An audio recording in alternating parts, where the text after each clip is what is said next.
The So Jack, middle of the ankle yeah, is fine. yeah. It's Just just the says high there's bit and one the low. real strong point in the middle.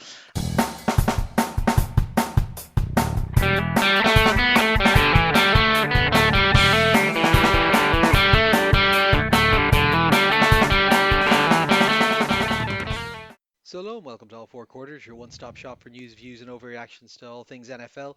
This week we're being thankful that our teams aren't working out. Justin Tucker. So hey, we got Connor here and we got Sean. Hello. How are we getting on, Sean? How's all down in Cork? Yeah, not too bad, not too bad. We had a bunch of family over for the weekend, so there were activities plenty. Although I managed to miss most of it because it was a baby shower, so there was lots of female focused activities. But yeah, no, it was good to see people and good that there wasn't too much fighting. As we were talking beforehand, the families getting together can sometimes spark things off, but it wasn't too bad. Although I did have to drive people to the airport, which was like the Cork Airport longest at drive. least, right? Yes, Okay. yeah. Well, I had to drive to Blarney to pick them up and then drive through the back roads to get back to Cork and then drive to the airport, which, given I'm not the most experienced driver in the world, and the roads, it was dark roads and the country roads, was not an experience I'd like to replicate again. But Yeah, at yeah. least Google Maps shows me the way. I could rely on that. That's true, yeah, it's quite So yeah, useful. Could you imagine of wasn't having learnt before Google Maps, Sean? I just remember. having to know or just having to read the paper maps, Connor. Yeah, yeah. Jesus, what? Or back when we kind of had it, but we didn't have smartphones. I remember the first time I went down to Oh visit my yeah. wife. I literally printed off a page of directions of how to get there, and then because obviously you can't check anything live, I did get down there, but I underestimated when she said small village, what small village meant, and I drove through it. Um, and I got out to another major road, and I was like, "Oh, I must have missed a turn off there somewhere." But yeah, fun times. You missed out on that now. Yeah, no, nothing too wild or crazy here. We must end the speculation. Yes, Ronan is pregnant with Sean's child, and Shock, shock that's why horror. Sean has been reticent in saying anything. Um, but yeah, no, it's been good here. Busy enough with work and stuff, but good fun. Now we had a good weekend of games. It was good fun for that, and yeah, quite enough. Just kind of careening in towards Christmas time now. I've got my work Christmas party next week, and then I'll be popping down to Cork to see yourself next weekend. So that'll be good fun. But yeah, no, other than that, a fairly quiet time around here. I suppose we'll dive in and have a look at the news. We've got a bit of news this week now, Sean. Bit of news coming through. Finally. Turns out that you know they're just trying to clear the books before December. Get them off them for the year-end Get those taxes. Christmas bonuses, yeah, Yeah, avoid the save the Christmas Christmas bonuses. bonuses. We've had a couple of firings. So Las Vegas has fired Chip Kelly as offensive coordinator after 11 games. He's gone 2-9, and frankly, we've talked about it a few times on the podcast. Some baffling decision making happening in that offense. Anyway, they rank 30th in points and yards. They've been criticized for their poor rushing game. They underused Genty, and then after getting slated in the media the following week, would use him a lot and then just not use him again. It was very confusing. Red zone efficiency was terrible. Geno Smith has regressed to his kind of previous form before his stint in Seattle. Now, there could be a degree to which that is age and so on, but frankly, the scheme Kelly was putting in place made very little sense.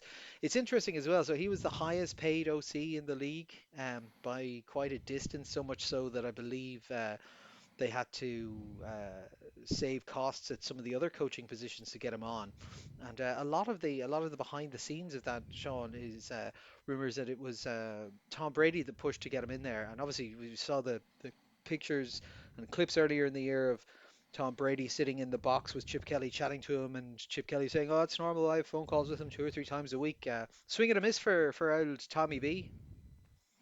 Yeah, I mean, he's not proving to be the master businessman or strategist that he was the master quarterback, that's for sure. I mean, this is completely unsurprising. I mean, there was a lot of hype and a lot of hope and expectation when Pete Carroll was brought in as Raiders head coach, and it just hasn't happened. And one of the main reasons it hasn't happened so far is that the offense has just been appalling. They don't have a tremendous amount of talent, I will say, and they are in a tough division, so they can't expect to win too many games. But for me, the two kind of real red flags were, firstly, I mean, Ashton Genty. He was one of the most highly touted rookie running backs in a very long time.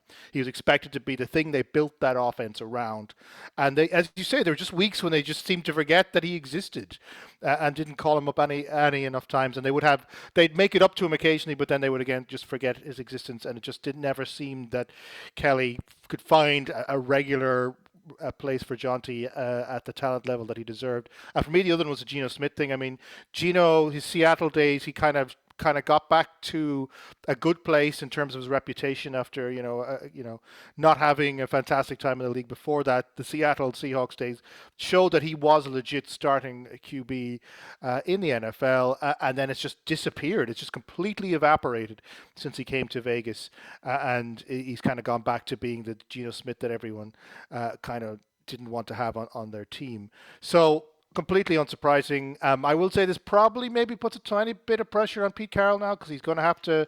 It kind of suggests he's going to have to turn this particular ship around pretty quickly if he wants to Yeah. see a prolonged future in Vegas for sure. This is the playbook, isn't it? When it's going bad, you fire a coordinator and hope things change. Like that's kind of next it'll be, well, I suppose Pete didn't have play calling duty, so he couldn't hand them off. So it'll be, yeah, the pressure is on, and he's also, if you remember, signed an incredibly short contract and so on. So like there are routes out of it. So this might be a very quick experiment that's happening there. Speaking of dwindling coaches, the Giants have fired another one. Defensive coordinator Shane Bowen has been fired, and frankly, about time. To be honest, the Giants have blown five fourth quarter leads, all of which were double digit leads, I might add, which is just insane when you think about it. They have $151 million spent on their defense, the second highest in the league, and they have one of the worst defenses in the league. Full stop. The scheme, just I particularly his fourth quarter scheming, but just the scheming was bizarre. We're going to be talking about the Giants Detroit game in the review section, so I'll save a little bit of the that game specific stuff to it. But like some of the personnel decisions that he was making for who was on the field in certain packages and so on, it was just baffling, frankly. And yeah, like it makes sense that he's getting pushed out the door to an extent. Like he's not adding anything to them, but what this achieves at this time of the year, I don't know. Like you're already on to your interim head coach in Mike Kafka. You're now going to have an interim defensive coordinator underneath him. Presumably he's got an interim OC underneath him from where he was. Like it's just kind of, it's a little bit all over the shop. But yeah, like Shane Bowen, stale, stale, stale. Good to get it out the door, I think. Yeah, I mean, given how good the vibes actually are in the Giants, they're 2-10, and yet everyone's kind of a little bit upbeating them because they've seen the Dart Scatterbo thing in Malik Neighbors, and just kind of feel there's a young core that's coming together there.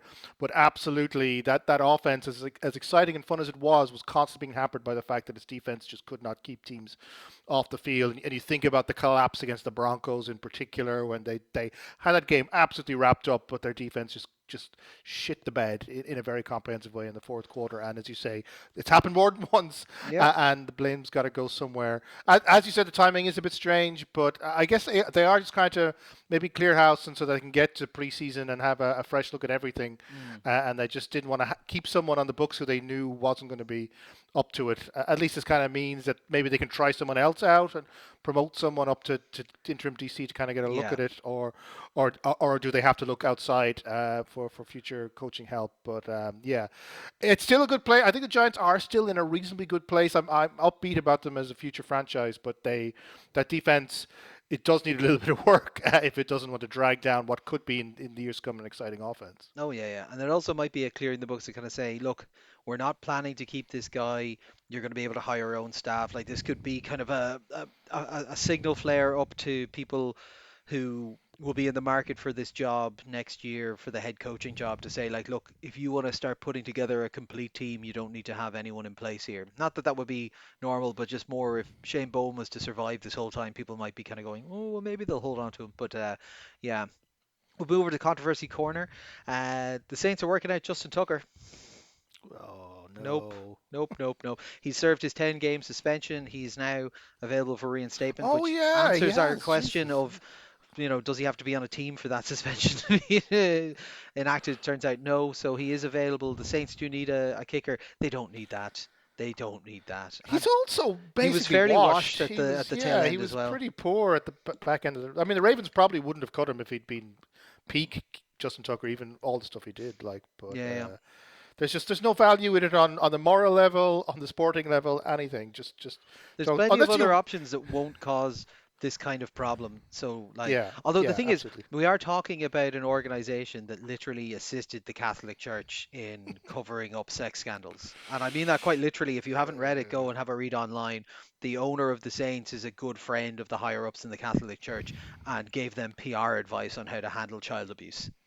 So, Yeah, okay. maybe it's an organization that's Toxic. That's It's a yeah. that's It's a willing bit to toxic. take a chance on a plucky young felon. But yeah, the other bit of controversy is Shadeur Sanders following his debut for the Browns, which will be in the dump off. He's been announced as the starting quarterback for the Browns, their third of this year. This follows Gabriel going 1-5 in his start so far, not really looking up to snuff. We somewhat expected this, Sean, in that we expected the Browns to have to go and see what they've got in both these guys. I, you probably didn't need to cement him as the starter. You could have just played out the Gabriel injury a little bit longer, just said we don't think he's 100%. But yeah, is this what? This is the 48th quarterback that started for the Browns since they reformed or something like that? Yeah, and there is that weird stat that's out there. This is the first time one of them's actually won their first game as a starter as well. Yeah. So he's got the look. I mean, the hype machine. I don't know who. I mean, Deion Sanders is big to get so much hype around his son because this. It was it wasn't even competent. I mean, as you'll talk about the dump off, he had like a 55% completion rate. He managed to break 200 yards, which, Browns quarterbacks don't always do, and Gabriel never managed at all. But, I mean, it wasn't a terrible first game, first start. It wasn't spectacular. It doesn't really suggest to us that he's the second coming or anything close to it, that he's even the answer for the Browns in the mess that they're in. But I guess the win on its own and the fact that they did the offense looked a little bit spicier than it has all this season suggests that he probably does deserve a couple of few more chances. But Mm. if I'm the Browns, if I'm Kevin Stefanski, this is absolutely provisional in my head, and you're probably still, if it's possible, thinking about a way to solve the QB problem in Oh, the you, off de- you season. you definitely are. Like it says everything about that coaching staff's belief in him that they ran so many designed direct snaps to running backs. Like as soon as they got into the red zone, they took Shador Sanders out of the game. Like they don't have the faith in him. But yeah, like it's I suppose see what you've got, see if you think you can develop him, see if he could be a backup or something like that. And if he's terrible, then you can kind of silence all that noise around the building, and if he's good, then you've found something. Like the worst thing they could have would be him be like the 20th or 24th best quarterback in the league and just be like, just give him some time, and you'll never quiet those voices. Yeah, But yeah. yeah, so hopefully it works out for them. This is it's a bold strategy, Cotton, a bold strategy. Let's look at some injuries. We've got a couple of big important ones here up top. So Tampa Bay quarterback Baker Mayfield has sprained his left shoulder. He's going for an MRI today. They're hoping that it is just a sprain. There's no serious longer term damage here.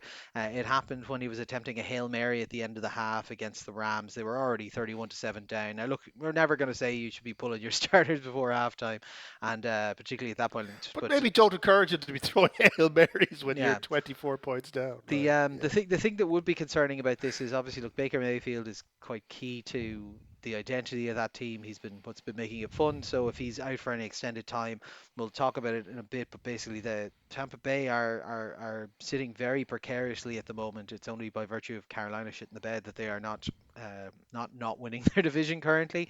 And the wider concern I think would be Baker Mayfield. If you remember when he left the Cleveland Browns, it was after a left shoulder injury that kind of lingered and caused the following season to be underwhelming, and they decided to cut bait with him. And Baker's, I think, only got one more year left on his deal with Tampa Bay, and like he's a little bit older, and if this is in any way an injury that might, hang on, it could cause some questions to have to be asked much quicker about what do they do for succession planning? Do they need to maybe look at trading him? That kind of stuff. So it could be, hopefully, it's just a small thing, and he's back on the field in 2 weeks or whatever. But like, this is a big turning point for the organization, and possibly a very big turning point for their relationship with Baker Mayfield as their quarterback. Yeah, I mean, there's kind of two ways to look at this. The first one is the kind of the short term in terms of the Bucks' chances this season, and it's strange that they're being quite vague about the injury. And maybe they just want to get the medical evidence in before they start to making any declarations. Like they're still not officially saying he's out of the game next week, but even though it looked quite a sore injury and quite serious.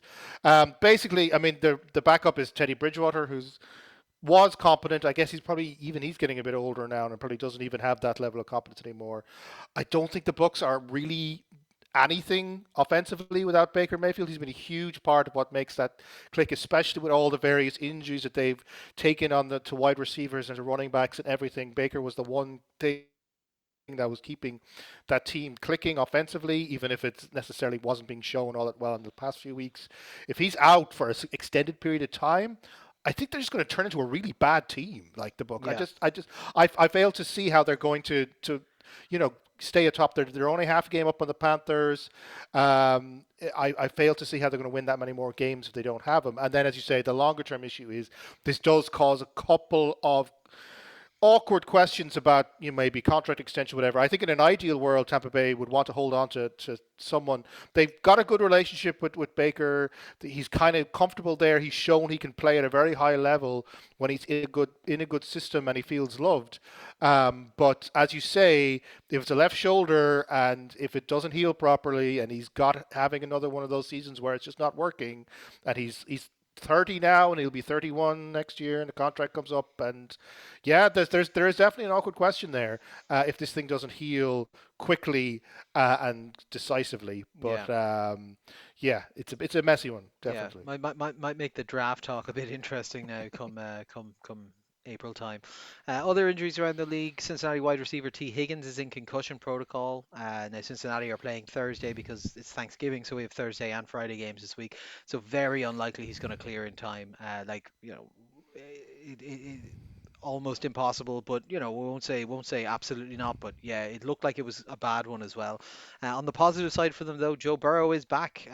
The team has announced today that he is playing for Cincinnati. He's looking forward to playing this Thursday, and Chase should be back from his spitting gate 2.0 suspension.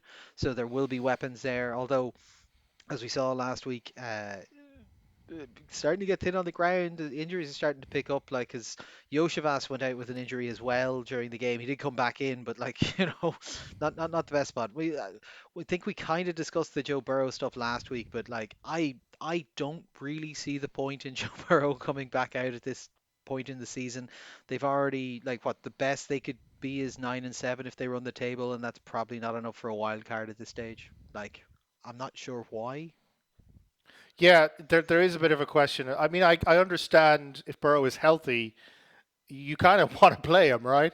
But at the other side, the season is basically dead and buried. I mean, they'd have to win out, and even then, they might not make a wild card spot. 9-8 probably not enough. Um, but on the yeah, it's an awkward spot for Cincinnati to be in. Obviously, I mean, it kind of felt like Burrow, what they were expecting to be out for a lot longer. So he's definitely kind of the injury is less bad as people thought, or he's worked Yeah, extra he's, hard he's, to he's come about back. 2 or 3 But weeks ahead of what we were expecting. I think we were but expecting mid-December, but yeah. yeah, but the season's over. They needed Joe Flacco to win a few more games than he did. As we said at the time, if they could get to 4-7 or 5-6 when Burrow came back, they'd have a chance. But at 3-8, they're dead and buried. Yeah, So but we'll it'll be see. fun though. It'll make them a fun team to watch again, especially since the defense is still god awful. Joe Burrow tried to win Yeah. comeback player of the year in year. He's Kansas just breaking records all over the place. Yeah. Kansas City guard Trey Smith injured his ankle and went out during the game. He has both a high and low ankle sprain, so just an ankle sprain, all ankle. So he's going to miss some time anyway. And New England The offensive tackle. middle of the ankle Yeah, is fine. yeah, It's it's just just the there's high just bit and one the low. real strong point in the middle. And New England offensive tackle Will Campbell has injured his knee and he's expected to miss a week or two. So two positive stories injury wise for the offensive lines of both of our teams, Sean. There, obviously, the Will Campbell one looked quite bad at the time, but it's great to hear that it's only going to be a week or two. Trey Smith, it's going to be, the high and low combined can make the recovery time a bit fiddly. So hopefully it's not going to cause too much issue. The backup stepped in okay, fine. So hopefully it won't be too much of a problem. But yeah, like not what you want to see, but at least it's now and would be healed for a playoff or a potential playoff run than to happen in week 17 or something. And we have JJ McCarthy is in the concussion protocol now. Rookie Brosmer is in. There's been calls around the organization for Brosmer to come in. There was a lot of rumors at the time that the reason that they didn't have Brosmer in when he was away was that Brosmer was playing very well and they didn't want to have controversy stacked on top of the second year players first year playing when it wasn't going well. There's also rumors abound that Kevin O'Connell caused a concussion in the locker room with a baseball bat following the most recent performance, which we will be talking about in a bit. It is not going well for LJJ McCarthy. He now ranks 851 out of 852 in EPA per dropback amongst qualified passers since the year 2000. So he's the second worst quarterback by EPA per dropback in the last 25 years in the NFL. The only player below him is Jamarcus Russell, who we're old enough to remember, Ouch. Sean. I would say some Ouch. of some of some of the listeners are not. Jamarcus Russell was probably the biggest bust of this century. First overall pick, went to the Raiders, was a superstar in college, and just had absolutely no work ethic. Famously, the story goes that he was given a DVD by coaching staff to review the game plan for the week, and it would have some film on it and some game plan stuff. And he came in the following day, and they said, "What do you think of the game plan?" He said, "Great, looks good, coach. Looking forward to it." And they'd sent a blank DVD with him just to see that he just wasn't doing any fucking work. So JJ on historically poor form so far. I will be talking about him in the dump off. This can only be a positive for the Vikings, frankly, given how he's been playing. But yeah, Yeah, that's and to be fair, Connor, you did call it. I mean, I was a little bit more willing to give McCarthy time, especially I think the week when I did the solo pod, they'd beaten the Lions and he'd played competently, and I was like, "There's something here. They can work with this. He's not going to be superstar, but he's going to be good." But you were dead right. He's just very bad at yeah. being a And quarterback he in the also, NFL. I don't know if you've been looking at any of his splits and stuff. He can't throw left. It's very funny. He just can't throw to the left hand side at all. Um, yeah, it's insane. But yeah, so Vikings probably for the better here. Expect if Brosmer plays in any way well that we're going to start hearing a lot of yapping from Vikings fans. And just one other bit of news that I thought we've got two records within sight at the moment that I thought we should probably mention. So Jackson Smith and Jigba is marching at great pace towards the single season receiving yards record. So at the moment, he is on pace to break 2,000 yards. So the current record is 1,964 yards set by Calvin Johnson in 2012 on one of the worst Lions teams. Well, it's just all the Lions teams during that period were bad. So he can drop off a little bit from where he is and still get over the 2,000 yard mark. Now, some people will say it doesn't count quite as much because it's in a 17 game season. He's currently on pace to beat it by over 100 yards, I think, or thereabouts. So it would be kind of quite fair. He did grab the Seattle record this week, so he now holds the franchise record for most yardage. Uh, After It's week 11 12. fucking games. Yeah, no, it's insane. It's absolutely insane. So 11 games and he's broken it. It was held by DK Metcalf. So like it's not like it's a Wow. historical one. But yeah, so he's blasting his way towards that and just looking like the best receiver in the NFL at the moment. And Miles Garrett is now 5 sacks away from reaching the single season record. And he has 6 games left to play, and one or two of these games are against teams where he might just get it in one game. He's on historic pace here, and it'll be nice as well to remove the asterisk controversy from the sack record as well. So that'll be good. It's currently held by someone who was given a free sack by a friend at the end to get the record. So if you want to look it up, Brett Favre basically laid down and let him get a sack on him so that he'd be able to hold the record. So there's a lot of anger in certain circles around whether or not that sack record is legitimate. This will thankfully, barring an ACL injury or something like that, Garrett is going to blast past that one. So we should have two records set this year. And on that lovely note, Sean, let's go and have a look at the games from last week. So first up, Philadelphia at Dallas. I said it at the time, Sean, I was like, you could just kind of see it possibly happening, and it did. Dallas held serve at home, 21-24. Yeah, the quest to stay to reach 8-8-1 stays on course. They're now 5-5-1 Dallas. Impressive rally. They were 21 points down in the middle of the second quarter. Looked dead and buried. It just wasn't happening. Dak then just decided to just take over the game, brought them back level, and then the drive at the end for a 42-yard Aubrey walk-off field goal, so the Cowboys get the win. And I think Dak is some crazy thing, like he's 19 consecutive home divisional wins now or something as a starter, which is it's just like he's actually quite good. He just happens to be on a team that just isn't. So in terms of numbers, Dak was 23 of 36, 354, two touchdowns and rush touchdown as well, and an interception. He, in the process of this display, breaks Dallas's career passing yards record. So Tony Romo was previously their passing yards leader. Dak has passed them up. Jim!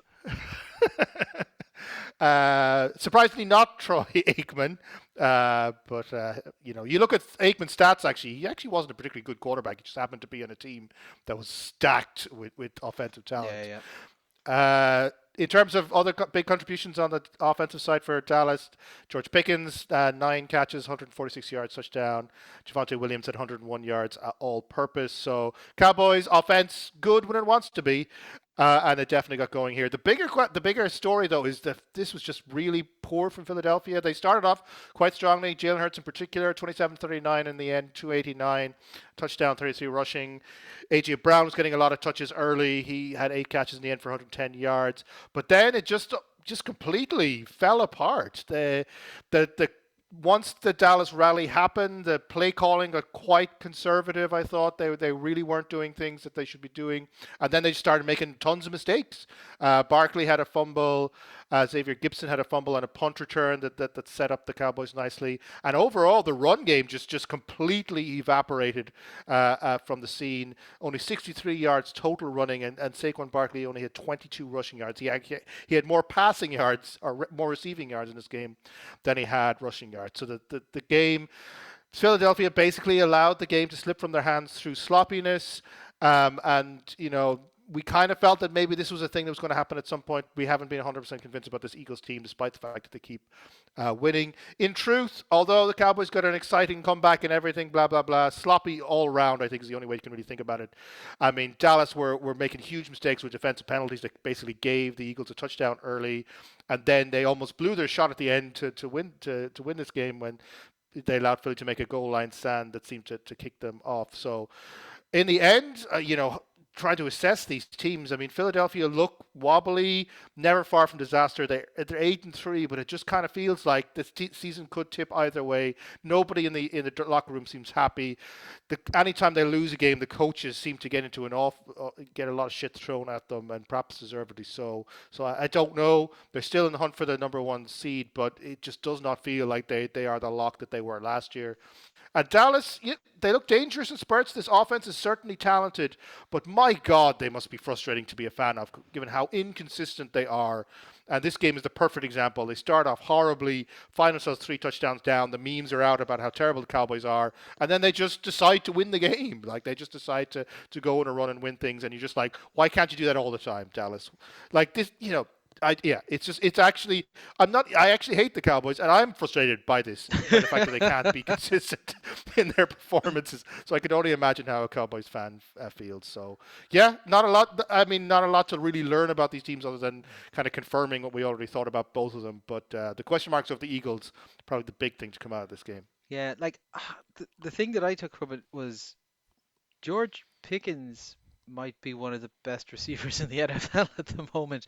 Like CeeDee Lamb was missing balls and just having a bad game, and he did that weird thing where he has a bad game and he kind of like looks like he's having a great game. He's like, I'll get it the next one. I'll get the next one, and then like just isn't performing. So Pickens, like I said, 146 and a touchdown. This one is unreal. He's also, as I recall, on a 1 year contract, so he is going to be making bank this offseason off this performance. And if the two of them are on at the same time, this is an offense that can just absolutely tear someone apart. I'm somewhat excited slash worried for Thursday's game down in Dallas or the Kansas City Chiefs, even though our defense has gotten a little bit better.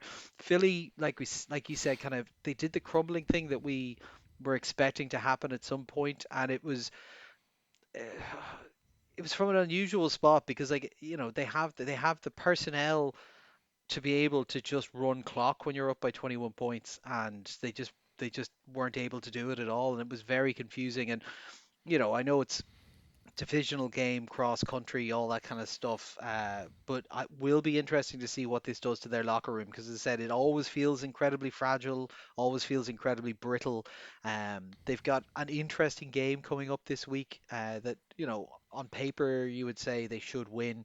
If they were to slip this week coming, I think it could be devastating for that locker room. But we'll see how it goes. Next up, Indianapolis at Kansas City, 20-23. Kansas City's defense steps up in a tight game, and they managed to get over the hump entering the fourth quarter. They were 20-9 down, drove it all the way down to the opposing side, and fumbled the ball. So the Colts took possession. They had been moving the ball quite well up to that stage. It kind of felt like the air was going out of the Chiefs' chances that they'd driven 60 yards and then they fumble at the goal line, but then the defense came in and they said, no, we're not having that happen today. They forced a punt after 3 plays for -2 yards, and the Chiefs scored. Then they forced another punt after 3 plays and 7 yards. And then they forced another punt at the end with 3 plays and 1 yard to allow the Chiefs to get a field goal and tie the game up at 2020, take it to overtime. And then again, the defense just said, absolutely nothing is happening here. 3 plays, 7 yards, punt, and then they march 12 plays, 81 yards the other direction and kick a field goal. Eh, Andy dedicated to the run, which is nice to see. I do think he maybe juiced his numbers a little bit in this because in the overtime, for some reason, when they were well within field goal range and a field goal wins it, he ran it 4 or 5 more times. I imagine just to get a percentages thing up, but I was just kind of going, Jesus Christ, don't fumble again. Mahomes was man the first half, to be honest. He seemed a little bit untrusting of one or two of his receivers early on in the game, was making some poor decisions, was still like, doing his Superman heroic style stuff of running to get first downs and that, but wasn't a great first half for him, was a much better second half. He ends 29 of 46 for 352 yards, an interception and 30 yards on the ground. Hunt carried the ball 30 times for 140 yards and 104 yards and a touchdown. He also lost that fumble I mentioned, and then Rice, who, all of the balls were going Rice's way in the first half, and it wasn't really working. And then they started mixing it up a little bit, and then he finishes with 141 yards. It was very strong from elements, but it wasn't a complete game. Butker kept them alive in this, going 5 for 5 on field goals. And the Colts got through the offensive line. They got 4 sacks in this game, but they were completely stifled on offense afterwards. Taylor was held to sub 4 yards a carry, and now one of those was, as Sean, you'd always say, you're just waiting for that big breakout play. So he had one big breakout play in this game, and if you take that one out, he was averaging less than 2 yards a carry. Like the Wow. defense just keyed in on it entirely. No receiver for the Colts went over 48 yards. The Kansas City Chiefs outgained them 2-1 in yardage. They had 33 first downs to 10 in this. The problem that the Chiefs had in this game, because when you look at the numbers and you look at how it played out, it should have been a one-sided affair. The Chiefs were just not closing drives at all. They were 1 of 6 in the red zone. Like I said, 5 field goals kicked in this one, and they weren't being kicked from massive distances. Hunt was the hero, but Jesus Christ, he looked tired at the end of this game. Like he's not a guy who you can hang 30 carries on anymore. It's just really not the case. But he did Trojan work in this game despite the fumble. Pacheco is due back next week, which will help. Or sorry, this week. I think he's targeting to be back for the game on Thursday. And Davian Pierce just signed with the Colts there yesterday evening, so that'll add a little bit more depth into the running back room. The Colts, this is a tough loss for them because they were ahead, and The thing is, they were ahead, but they didn't feel comfortable in the game. You could see that what they wanted wasn't happening. Like, the rely on Taylor and then get your shots over the top wasn't happening. And as soon as Spags started dialing up just quick pressure plays, Daniel Jones just went back to looking like Daniel Jones of old. So it seems to be essentially quick pressures are just what happens because the Chiefs, I don't think, got a single sack in this game, but the amount of times that Chris Jones down the middle caused Daniel Jones to just fling the ball away way too early or throw it out of bounds just to avoid the sack was crazy. So that seems to be the way to get him off his spot. The Colts have a very tough road ahead because they're facing a bunch of tough teams over the next couple of weeks. They've had, quite a cupcake schedule up to this point, so we'll see. They're only one game ahead, I believe, in that division now, and I think that that's starting to feel the pressure on their backs. So we'll see how they go. But for the Chiefs, shaky first half, good second half, particularly very good fourth quarter and overtime. And it was only then they kind of started to feel a bit more like the Chiefs you would have seen beforehand. For Indianapolis, it kind of looked like they ran into what we thought might happen at some point this season, which is start running into the bigger teams with some tape on you, and you might start to find out that everything that's worked against, the Titans and the Dolphins ain't working anymore. Yeah, I mean, this game, we said it in the preview last week, was going to tell us two things. It was going to tell us if the Colts were for real as a contender in the AFC, and it was going to tell us if the Chiefs dynasty was still alive. Because the Chiefs, they had to win this game. I mean, there was a stat kind of put out during the game that if the Chiefs lost this game, they would be about something like 28% just to make the playoffs. And even now, they're still only about in the mid 50s in terms of their playoff odds. But this was a very important game for the Chiefs to get right, and they just about did it. In the end, it did feel like this game when it got to the fourth quarter, there definitely seemed to be like a playoff energy about it, and the kind of the playoff Chiefs began to emerge, and Mahomes was just doing things, and there seemed to be kind of a force of nature aspect to how they were closing this one out, and so they got it done, and they won, and they're still alive, and I'm. It does kind of feel like they're still not 100% where they need to be, as you said, that they had red zone conversion issues, and they should have won this game a lot more comfortably. That's going to be interesting to see down the stretch if they do start to solve that problems. We haven't really ever gotten this deep in the season with in the Mahomes era with Kansas City looking this shaky and still having problems to solve. Usually they're getting into their groove by about this time of the season.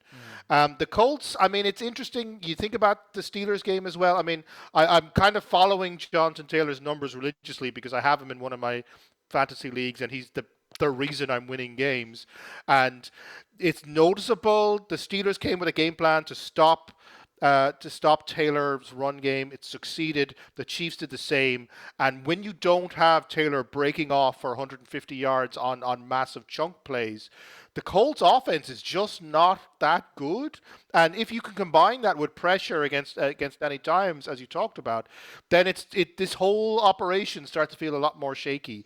And the Colts suddenly are at a stage in their season right now where they're going to have to start solving problems because it does, as you say, feel like the surprise package, the surprise element of the Colts um, season is gone.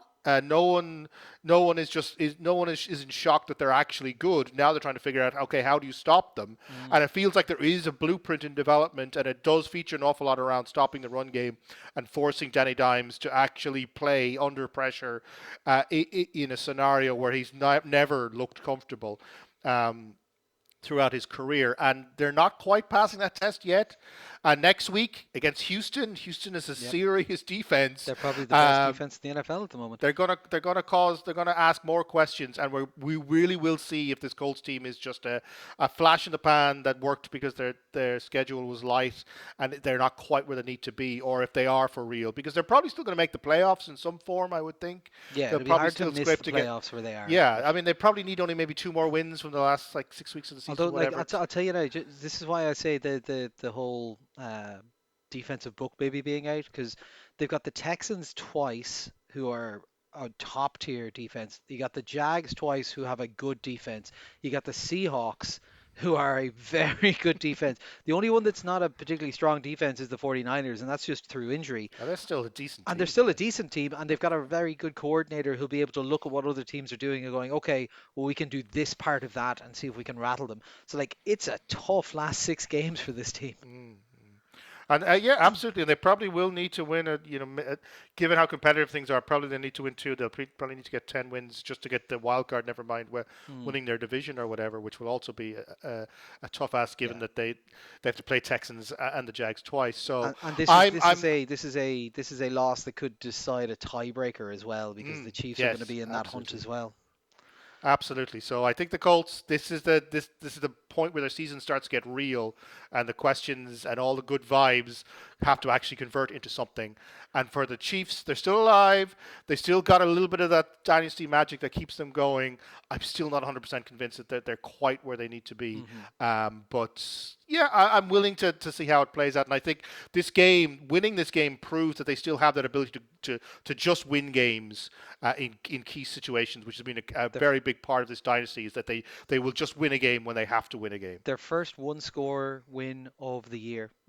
Which is they've lost five one score games and this is the first one they've won, so they're 1-5 in one score games. Speaking of elite defenses that Indianapolis are going to have to deal with, Sean, Buffalo took on Houston last week, 19-23. Oh, I mean, Davis Mills, let the hype train run. yes, sure. It's definitely all Davis Mills. Definitely nothing to do with anybody else. I mean, I don't really know where to start here. I mean, the logical place to start is just to feel sympathy for Bills fans out there. Sorry, Marcus. I mean, God, like this team, it's a real heartbreaker. I mean, they're so talented, and Josh Allen is just he's super elite, and they're just never going to win a Super Bowl. Like I think we kind of have to just accept at this point that this window that they had is probably already closing. And it just never feels like they can solve any problems. And here, their offense was just eaten alive by a really aggressive, really talented defense. Houston had 8 sacks, 12 pressures of Allen, 3 turnovers, all by the same guy, the safety Callan Bullock, who had 2 interceptions and a forced fumble. The second interception coming with 9 seconds left as Allen was pushing the Bills down the field to try and get that winning touchdown. 23-19 to the Texans. Bills are in a little bit of trouble now in terms of just getting into the playoffs as much as anything else. For Houston, Davis Mills goes 3-0. He was 16 of 30, 153 yards, 2 touchdowns. I mean, is there a QB controversy here? I mean, do it could almost be like a superstition thing. I mean, do you want to put Stroud back in there when he's not been playing that well himself? Maybe just kind of keep the good times rolling. Offensive display, quite so-so. I mean, Marks at 74 yards on the ground, but the passing game, no one got above 55 yards. Nico Collins at 55 yards. But man, who needs an offense when your defense is this good? They were really on it. Will Anderson 2.5 sacks, Danielle Hunter 2 sacks. They were just pressuring Allen all day, forcing him into mistakes, not giving him an inch of movement. The Buffalo offense goes 5 of 16 on third downs. They go 0-2 in the red zone. They only scored 12 points in total because the other 7 points came on a kickoff return. Now, the running game did work to a certain extent. Cook 116 yards and touchdown. So maybe you think about the Colts game next week. Maybe there is a Taylor might say, okay, there is a way to get at this defense on the run game, and Shakir 110, but the offense just really, yeah, this was a proper test for the Bills offense, as in, can they hang with an elite defense? And they just couldn't. Like they just couldn't. Like Allen couldn't do it all on his own, and the pieces around him couldn't step up, and the line couldn't hold things together. And when your defense isn't that good, which is the Bills' problem all the season, you need your offense to be better like than this in big games, and they just weren't. So now Houston, now a game above 500, 6-5. They're a game behind the Jags, 2 games behind the Colts. That division is getting really spicy as we get into the back end of the season. It's not entirely sure who's going to win it. And Buffalo, they're 3 games or 2.5 games now behind the Patriots. So the division is possibly gone at this point, given how weak the schedule is for the Pats and the run-in. And so they're mired now in a wild card spot fight with teams like the Colts and teams like the Chiefs. And yeah, it's going to be a tough ask, and even if they get into the playoffs, they're probably going to have to win 3 games in a row, as we said before, to make it to the Super Bowl, and you just can't see that happening when they play like this against good defenses. So, I mean, is the window closed? Is this it for the Josh Allen Bills? Like, is this just going to be how it is for them, that they're just never quite good enough, and it's just a heartbreak. It really is, because I kind of wanted just for the, you know, for my my friends who are Bills fans, but also just for the sense of the Bills as an organization who suffered so much with the four consecutive Super Bowl losses or whatever. I just wanted them to get one, and it just does not feel like it's going to happen now, and it kind of feels like the magic is kind of gone. And maybe if they change coaching in a big way and they finally bite the bullet and get rid of McDermott and try and get someone of significant quality, to try and get Dayball back as a OC at the very least or something, maybe there's something there. But yeah, this Bills team is not good enough and not good enough for the talent they have, and not good enough when it matters. And it feels like a recurring theme with this team is they're just not good enough when it counts. Yeah, looking at their future schedule and kind of going, yeah, like 10 maybe. Like they got some tough enough games there, and even the ones that aren't the toughest looking games are must-have it games for other teams as well. So it's not going to be an easy run for them. Yeah, look, this is kind of what we were expecting to happen to an extent. We said like, look, Buffalo are light at receiver. This is a very good defense. Like they've got the speed and the horizontal movement in the Houston defense to be able to absolutely cut off the Josh Allen bullshit magic, which is what we saw. Like he carried it 5 times and got 20 yards. So like that included one that was a lovely big 14-yard run, but that means like anytime he was taking off on his legs, it for the most part just was not working. He was only getting about 2 yards a carry apart from that one big one. So like, and like I said, yeah, they sold out and allowed the run game to happen. Like Cook was nearly 7 yards a carry in this game, so maybe from a game plan perspective, do a bit more of that if that's working.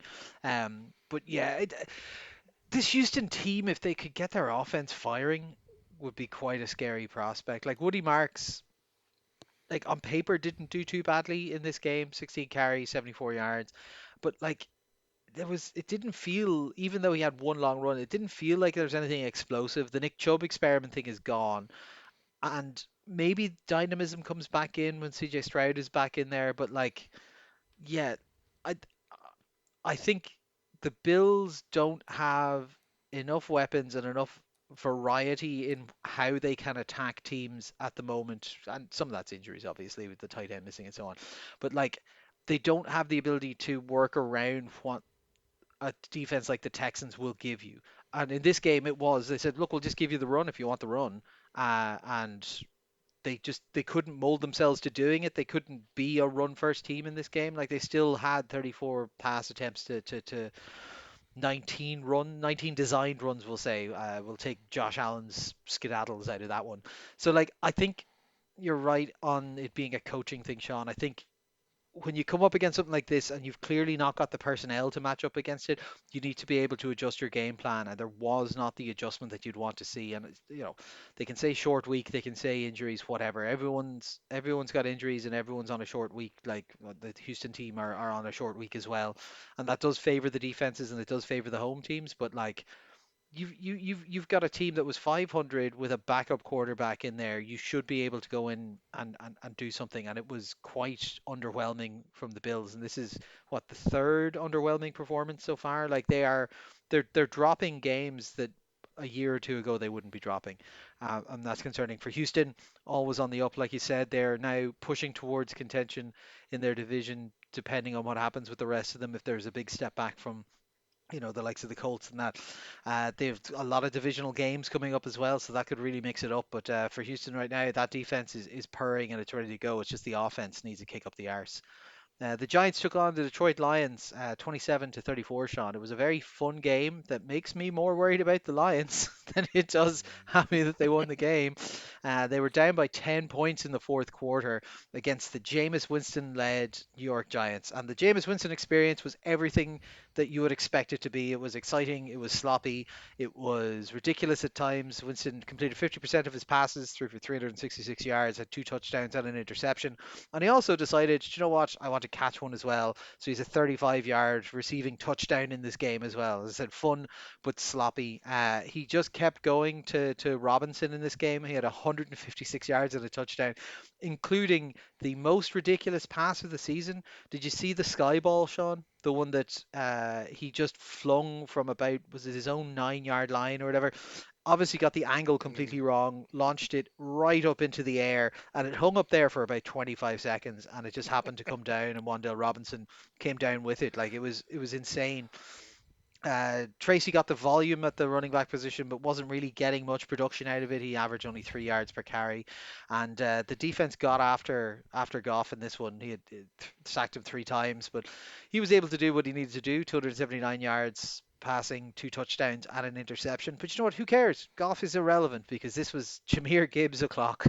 Jahmyr Gibbs just went off on one in this game, and frankly, if it wasn't for him, like this Detroit team would be nowhere. They would have lost this game. He had 15 carries for 219 yards and 2 touchdowns, and on top of that, he had 11 receptions for 45 yards and a touchdown. So just absolute and utter dominance. He was also the defining feature of the overtime. So literally on the first play of overtime, he took a running snap, 69 yards and a touchdown. Following the fourth quarter comeback, it ended quite fun with New York struggling to try and move the ball on up to try and tie it up, and a big Aiden Hutchinson sack to close it out. So like I said, the right team won this. I think like Detroit are a better team, but they're in a bit of a funk at the moment, and it's not really working. From the other side, the Giants' offense is good.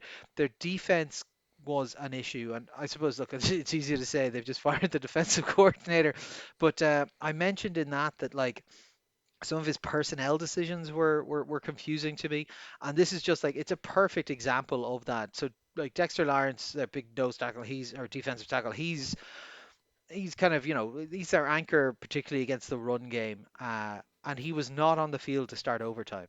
So, like, the Jahmyr Gibbs 69-yard touchdown run comes without their run stopper on the field.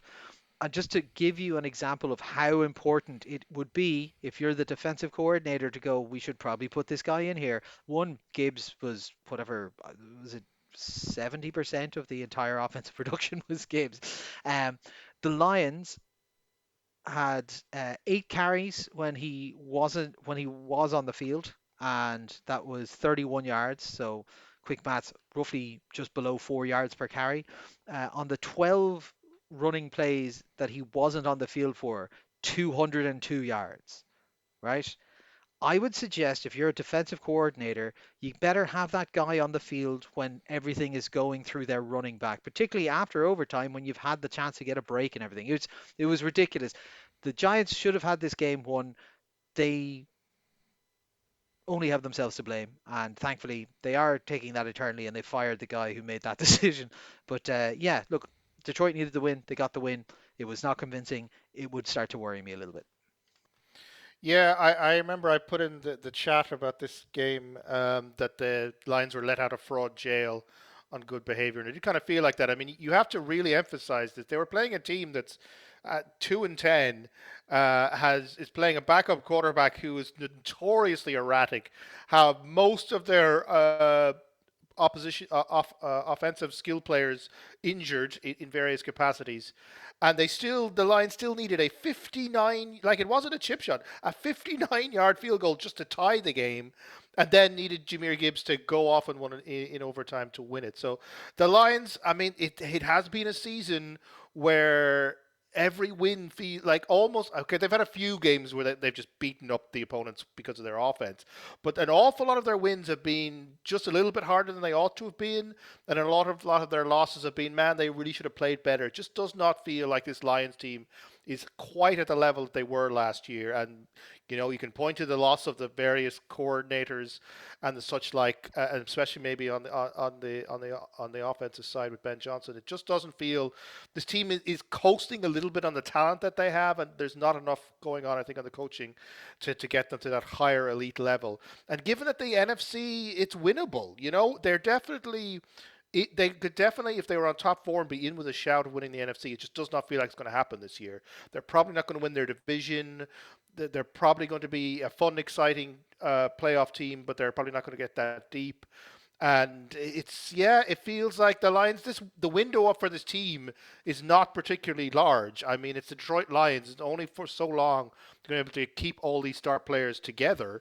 and it kind of feels like this might be turning into a lost season a little bit for them. And I feel sad about that because, we all want the Lions to do well. I mean, it's so rare to see a Detroit Lions team that you actually want to watch and cheer for. But it does kind of maybe feel like maybe their window is closing a little bit. In terms of the Giants, they're a really fun team. I mean, this season has not been the most fun NFL season, but the parts that have been fun, a large part of it has been the New York Giants. They're just out there enjoying themselves. Whether it's a Dart Scatterbo thing earlier in the season, or here just Jameis Winston just having fun. And it's great to see. And they're competitive. When they on their groove and when things are working, their offense can definitely put up numbers. Their defense, as we talked about, probably just isn't quite good enough there yet. But this is a fun team and a fun project, and I'm really looking forward to seeing them next year when they've got a new head coach, they've got their young pieces back healthy, and they turn this kind of fun energy into the momentum of a winning team, which is kind of how the Lions did originally. Like they were originally just a fun under Dan Campbell's early years. They were a fun team that lost games. They then turned into a fun team that wins game, and I feel like the Giants could be on that trajectory Mm. if they keep at it. Yeah, So yeah, happy the, for them. the only thing I'll flag is as I saw some people getting annoyed, including Malik Neighbors, getting annoyed about the Giants not kicking the field goal. I believe Donald Trump got annoyed at them not kicking the field goal. So they got down. They were up by three. They decided to go for it on fourth down, try and score a touchdown, kind of win the game. They were stopped, and that's how the Lions then were able to drive back and then kick the 58-yard field goal. And I do totally get the idea of if you kick your field goal, then they have to score a touchdown. They have to drive the length of the field and so on. But I like the idea of Mike Kafka in there, knowing that he's got a 1% chance of getting to keep this job, and saying no, I'm just going to be hyper aggressive at all times, and I stand by that. I think because you'd want him to put the game out of touch if he could, and if he kicks that field goal and they do drive the length of the field, it's 20 opinion pieces in the New York papers about why didn't he just try and score the touchdown instead of settling for being up by six. Up by six is a very dangerous place to be. Don't wish it on anyone, having lived it previously. Next up, Sean, Jacksonville at Arizona, 27-24. Yeah, well, we've talked a lot about teams that we love, and I'm just saying it's very hard to love the Jacksonville Jaguars because they're 7-4. It feels like they should be having a good season. It feels like the vibes should be good. They're just thoroughly unconvincing team, and here they find a way to scrape another win through an overtime Cam Little 52-yard field goal. But the vibes just feel all off for this Jags team. Trevor Lawrence had one of the most incredible stat lines I think I've seen in a quarterback in a long time. A day of wild swings, you might call it. Look at the front end of a stat, and you go 18 of 30. Okay, not fantastic, but he's getting them down there. 256 yards, decent. 3 touchdowns, fantastic. 29 yards rushing, good. But then you look at the bad ones. He had 3 touchdowns, but he also had 3 interceptions and a fumble.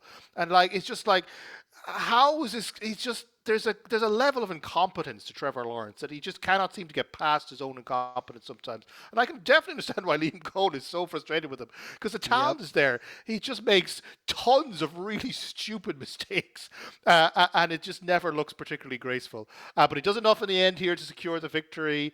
Big day for the tight end Brenton Strange coming back off injury to have 5 catches for 93 yards. He'll be a good fantasy pickup for teams, for a couple of people out there. Travis Etienne, 116 yards, all-purpose and a touchdown, also contributes. So the offense had its moments. Still not convinced by it. Jags defense looks quite good. I thought 6 sacks here. There's a nice aggression to them. They're starting to kind of get into their groove a little bit. And as we say, they're only a game behind the Colts, and they play them twice. The division's wide open for this team. Although I can't say I'd want to watch them in the playoffs, but there you have it. For the Arizona side, obviously their season is a little bit of a lost one at this point. Jake Brisket continues to look quite impressive. It must be said, 33 of 49 here, 317 yards, touchdown. They seem to just expect the passing game will carry the whole thing here, carrying a lot of the burden of the offensive play. He did have a very impressive 80-yard drive at the end when when they didn't have any timeouts to set up the field goal to tie at the end of regulation. Wilton had a good game, 110 catches, 118 yards as top receiver. The problem with the Cardinals, they just do not have a run game at the moment. A lot of that's got to do with injuries, but surely there's someone out there who can get more than 55 yards total that they got here, and kind of made them a little bit one-dimensional in the end. So Jags 7-4. They're deep in the playoff hunt for both the division and a wild card. It kind of feels like they're going to end up in the playoffs one way or the other. But I just can't say that I think that they're a good team. I just can't. I can't make that step forward. It doesn't matter if they could beat they beat the Chiefs early this season. It doesn't matter. They're still not a good team. Yeah. It just does not feel sustainable or real because there just seems to be an inherent incompetence to everything they do. And I think Trevor Lawrence is the perfect example of that. He wins a game, but the stat line is just unbelievably all over the place. Yeah, and what makes him more confusing, he is that perfect quarterback limbo, right? Because like, do you blow it up and take a rookie and try and get going again? Like I think we had this discussion last year when he was getting his deal, and it was just that kind of like, yeah, like it's a lot of money for a guy who's probably not that good, but the alternative is like, you know, planning for 2 years down the line, 3 years down the line when you've got someone up to speed in it. It's a very awkward QB purgatory kind of thing they're in, like very much becoming the new Andy Dalton of probably good enough to get you in and around the playoffs, but doesn't really show like they've got the upside to get you too much further in it. The defense looked good. Arizona like stayed in this game. It was fun. I was texting with a friend of the pod, Aina, about it. He's a Jags fan, and he was having heart palpitations watching this one going back and forth. Like you said, look, it keeps them very much in the race. They are almost certainly going to make the playoffs at this stage, particularly given they've got tiebreakers over but Chiefs and Chargers at this point. Although the divisional stuff might get interesting over the next little while, but yeah, like you said, Sean, it's they're finding ways to win, but it's not convincing at all. It seems to be a lot of those teams around this year. A lot of kind of contendery types, or will get there, but do you trust them? Hopefully now, maybe they're just playing proper because it's only this week that proper football starts, right? It doesn't matter till after Thanksgiving, and that means Thursday football onwards is important. But obviously, all games are important. Just some of them are slightly less important. And for those lovely ones, we take it to the dump off. So Chicago took on Pittsburgh were at Chicago.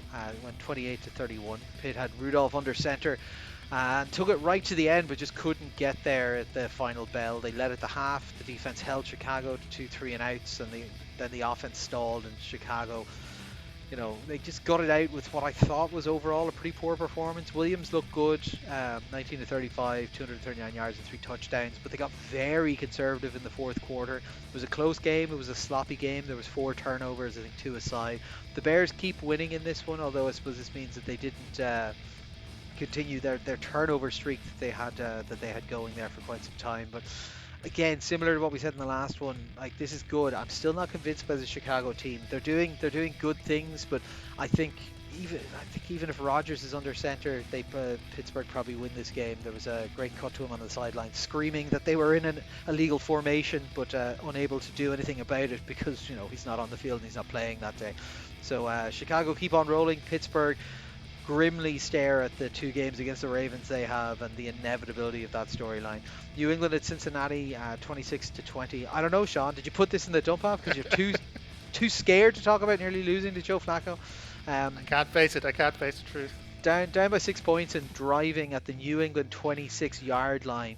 Flacco tried to lead the comeback for them, but unfortunately for him and possibly for Sean here, New England's defense held up and they escaped with the win. May had a mixed day, 22 of 35 or 294 yards, a touchdown and an interception, with Henry being his favorite target. He got 7 balls for 115 yards and a touchdown. Marcus Jones' interception touchdown in the second quarter to move ahead in the game was kind of the turning point for them, and they never looked back, then settling for field goals. Flacco was valiant in his attempts to get them there, but he wasn't great overall in this game. 183 yards, a touchdown and interception. The running back Chase Brown though kind of had a good game. Finally, he went over 100 yards. Their defense was the thing that surprised you. Cincinnati's defense, which is criminally bad for most of the season, is the only reason that they were even in this game. They stood up really, really well. They just needed a little bit more, and Joe got them close but wasn't able to push it over the edge. So unfortunately probably the death knell in the Burrow return hype train. Even though he will be back, it probably will be kind of in vain. Jets took on Baltimore 10-29. Again, Baltimore. I told you, just do something convincing. Let us think that you are good. No, they were fucking shite in this game, but still won. Jets were winning this 7-3 at the halftime. Two third quarter touchdowns for Henry, and that was all she wrote in this game. Confusing play calls all over the shop here. Going for it on, like, the Jets went for it on 4th and 2 on their own 42. Oh, hearing alarm bells. Didn't he do something exactly like this beforehand? Yeah, he did. He doesn't seem to understand how to actually play, like, field position at all. So they go for it on 4th and 2. They don't even have fucking Breece Hall on the field for this, so there's not even a threat of a run coming off it. It was just madness. Tyrod was a bit better than Fields, but this offense still feels broadly rudderless. Baltimore look like they're going to be kings of the north, but not a king that we recognize in this form at all. Not scary. Come on, Baltimore, do something to make us think that you might be a contender, because at the moment there'll just be another also ran in the off season. Just as a side note, I will say Jackson looks like he's injured or something. There's something not quite right about him. He was thumping the turf at one stage, being not able to quite gonna get out of a cut or get into his next gear, and I would wonder if there's some lingering injury stuff in the background there. Minnesota at Green Bay 6-23. JJ ain't him. 12 of 19 in this game for 87 yards, 2 interceptions, and 5 sacks. Emmanuel Wilson stepped in at running back for Green Bay and had a great game, 107 yards and 2 touchdowns. It was a very quiet game for Jordan Love. Not a speculation that he's injured at the moment. They noticed that when he was doing handoffs, he was actually handing off on the wrong side a number of times just to protect one of his hands. So there's a lot of reckoning that he might have an injury there. They built their game plan around that. They had a 2-to-1 run pass split in this one, and they just had the ability to do that because this never felt like it was going anywhere else. Green Bay not at full power, but able to just coast here, take the air out of the ball, run a lot, and just say, yeah, like, Minnesota are not scoring 20 points, so it doesn't matter. Minnesota have some tough questions. Like I said, let's see what happens with Bozeman next week. Seattle at Tennessee, 30-24.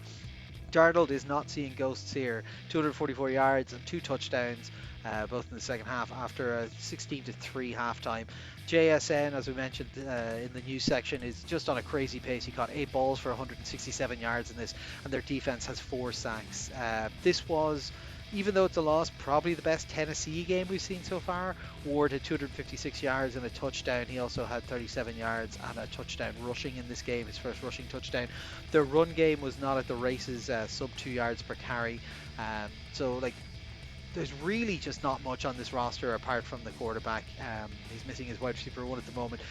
Cameron DK looked good in this one as well, had a nice kind of kickoff return and everything, but yeah, like, they've got the quarterback. It's now just to start putting pieces around it. For Seattle, I would have liked it a little bit more convincing, please, but look, they just needed to steady the ship after the loss to the Rams last week. Cleveland at Vegas, the Toilet Bowl, 24-10, one-sided game. Sanders wins his opening game.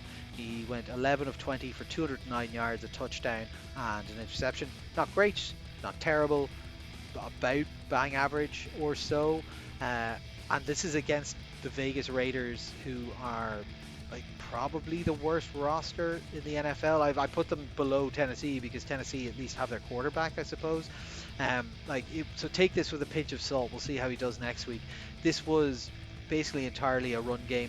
Judkins and Sampson, like I said, they had wildcat snaps and stabs directly to the running backs multiple times in this game. The 2 backs combined for 3 touchdowns, and the defense 10 sacks of Geno Smith. Poor Geno Smith. Genty was their only option in this game. He had 17 carries and 8 receptions for 108 yards all purpose and a touchdown. Like I said, Kelly got fired. Carroll's on death row. It's grim times in Vegas. Don't bet on the silver and black. Atlanta at New Orleans, 24-10. Cousins went for 199 yards, 2 touchdowns, interception, and looked a little bit younger here, a little bit more sprightly. Lovely touchdown to Mooney, and then diving up to him kind of looked like a younger version of himself. Bijan and Algier combined for 26 carries for 114 yards, and the defense just shut down New Orleans' offense.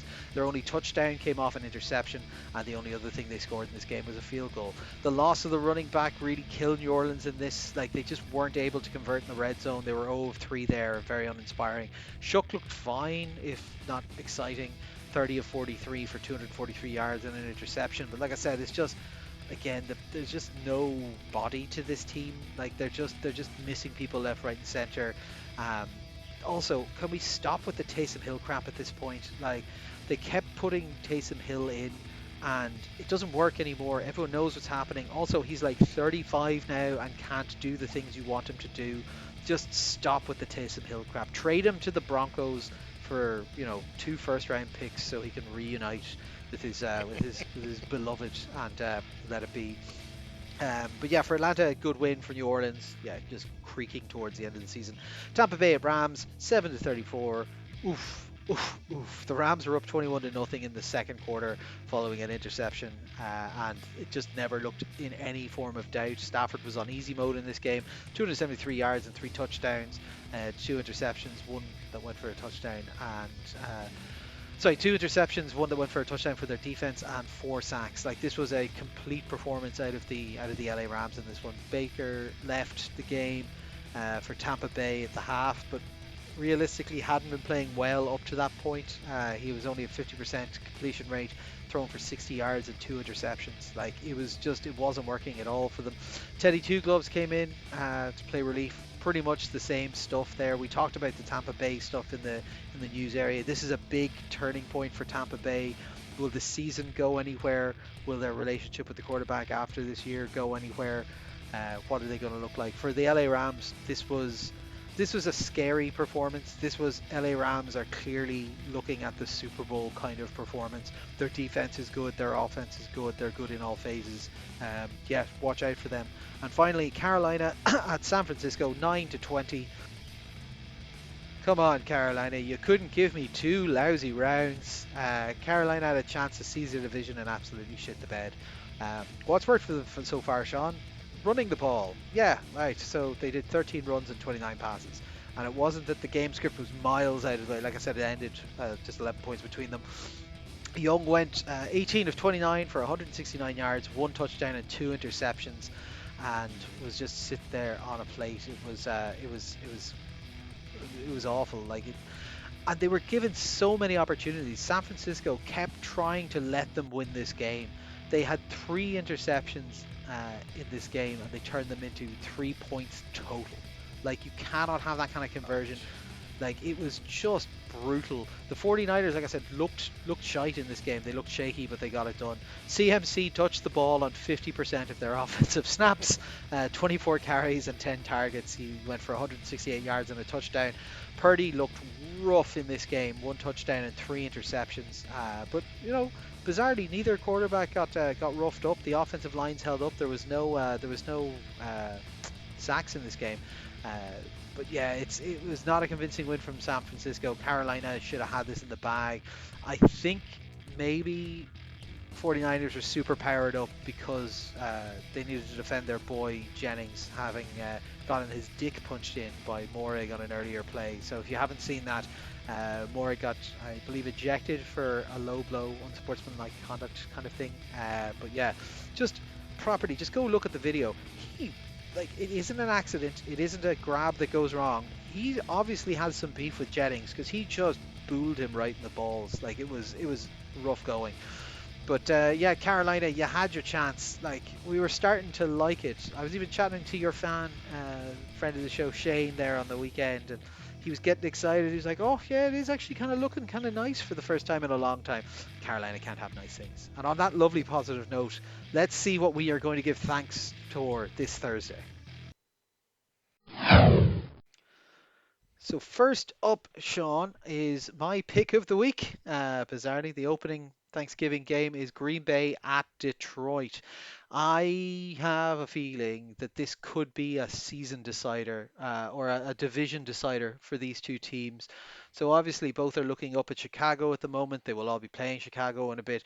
Um, They are tied on record at the moment. Obviously, they are behind because they lost the first leg, so it's kind of a have to win for Detroit for it, but also would help shoot them up the rankings a little bit. They're at home. They've not played great the last 2 weeks, but Green Bay equally have not been looking phenomenal. Josh Jacobs is likely not back for this game, albeit the backup played quite well in his stead, so maybe they'll be okay at that. But for Detroit, like you see moments of there being the potential for them to be that big team, and they've had one or two games this year that felt like it.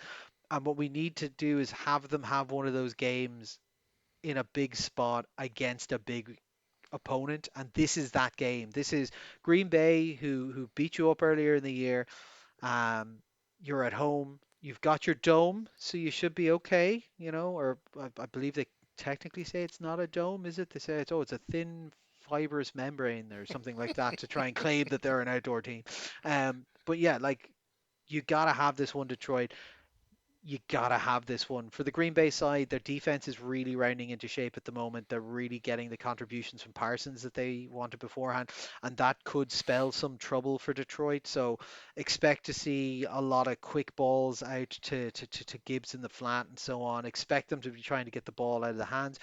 A little side note to keep an eye on as well is St. Brown, who is probably the steadiest set of hands in the NFL. I think he had like one drop last year. He's had four already this season, like where he's had the ball and he's had a caught and bounce out of his hands. So see if they try and work on that a little bit. See if they kind of give him a little bit more push and see if he's maybe a little bit more likely to cough the ball up at this stage. But yeah, I think this should be an exciting game. It's hugely important to the playoff hopes of both of these teams, and I had Detroit as my preseason NFC Super Bowl contender. So yeah, I think it should make for a good one. Yeah, I mean the importance of it can't be understated, and we need to remember that Week One this went very badly for the Lions in an offensive way. It was just one of those games where the offense just wasn't clicking, and they've had a few of those against elite defenses. So even though the Packers aren't doing a tremendous amount offensively, there's a real battle there between the Detroit offense and the Packers defense, and have the Lions learned their lessons from Week One, and can they now counterpunch and make adjustments or whatever, or do the Packers still have the hoodoo on them? So, as you say, an absolutely fascinating game. I think it'll be high quality and a very important one for the division because yeah, the Bears aren't winning the division. One of these two teams are, and basically whoever wins this one is. I have to say, I'm quite impressed with the Thanksgiving slate. Usually they give us a few stinkers, but Yeah, three solid games this year from the NFL. So thank you NFL schedulers for finally getting it right. yeah. Next up, Kansas City at Dallas. We've gone for Kansas across the board. Oh, sorry, in the previous one, we've gone for Detroit across the board. Yeah, so KC at Dallas, obviously. Still, KC are very much in. They kind of have to keep winning. Basically, they don't really have a huge amount of room for maneuver if they want to make the playoffs. And Dallas are not an easy team to play, especially with their offense. They're a team that loses games, more games than they ought to, but they have, as they proved in their comeback against the Eagles, they do have, especially on the offensive side, a lot of firepower there. So as you said earlier, Connor, it's going to be an interesting test for this Kansas City defense, who've looked pretty decent this season and have had their moments against an offense which when it's on its form, especially when Dak is in the mood, they're quite a formidable outlet, and it's going to be interesting to see the Pickens thing. I mean, does CD Lamb get back into the groove as the WR1, or do they start to pivot more heavily towards Pickens? And for Casey's offense, as I said, I still waiting for them to get it quite right. It doesn't feel 100% there, but it does feel that Kansas City have that thing that the dynasty has had throughout, which is when the chips are down and it's a big game and his team has to win, Mahomes in particular just finds a way to make the plays. The receivers find a way to be in the right spot. They find a way to get 100 plus yards from one of their running backs. And this I think will be that kind of game. I think it'll be a close one. I think the Dallas offense will put up numbers, but I just have this sense that I can just see kind of fourth quarter. whatever, a minute and a half left. Kansas City are down by 4, and Mahomes is just going to do it. He's just going to lead them down the field to get the game-winning touchdown because that's what the Kansas City Chiefs do. And I think as long as they still have that kind of sense of themselves, they're going to be a formidable unit.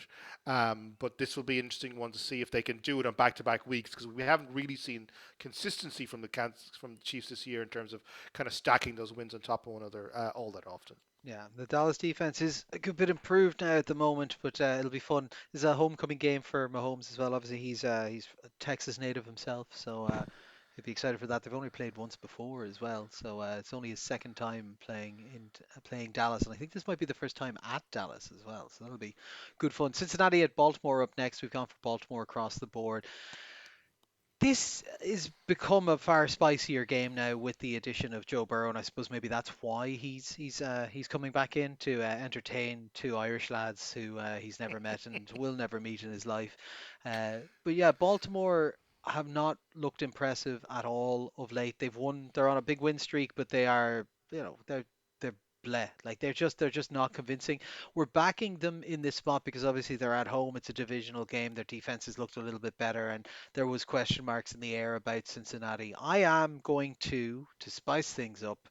I'm going to back Joe Burrow in a big spot. Ooh. So I'm going to pick Cincinnati, and you guys can have Baltimore because I've been bitching and moaning for the last 2, 3 weeks about Baltimore need to do something impressive. Cincinnati's defense looked good last week, so they should be able to cause some issues. Baltimore's offense has been turgid, frankly. So we'll see what happens there. I think this is going to be a close game. I think this is going to be a vibes game entirely. The Burrow return, the likely missing your WR2, the divisional rival who you're kind of seen as the little brother of, coming in, and they're vulnerable, but you're vulnerable. It's going to be. I think it's great storylines, great fun. Should be a close game. Let's see how healthy Joe Burrow is. Let's see them fire up that offense because if the defense plays like it did last week and their offense can play like it normally does under Joe Burrow, it'd be great to see just an absolute juggernaut Cincinnati team just ruining people's playoff hopes for the next couple of weeks. Uh, Black Friday, Sean. Black Friday. Yes. Chicago at Philadelphia. Uh, could Chicago do it? Could they absolutely break the spirit of Philadelphia?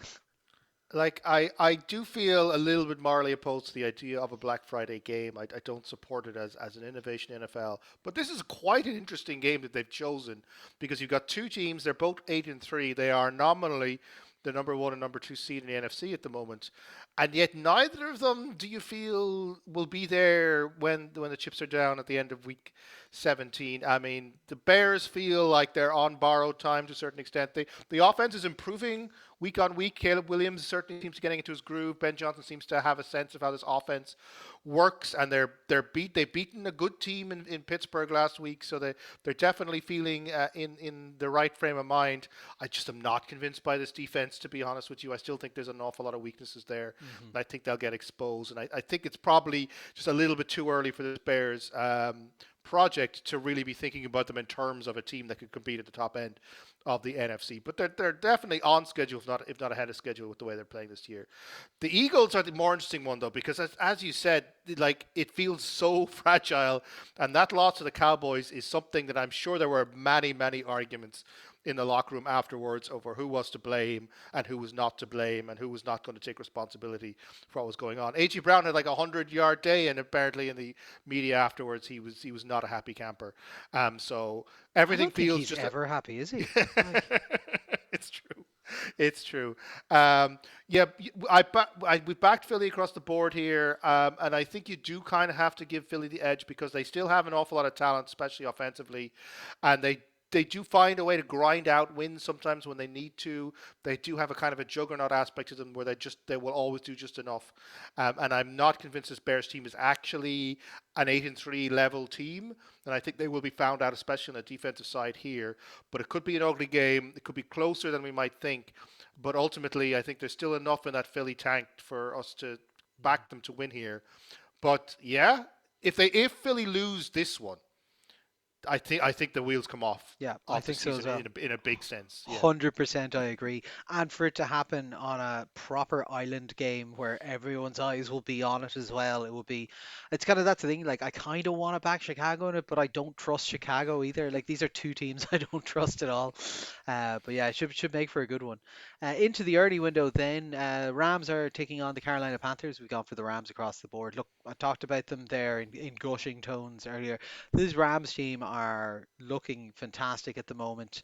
Yes, they're on the road and so on, but like they are looking like they are eyes on the prize Super Bowl style.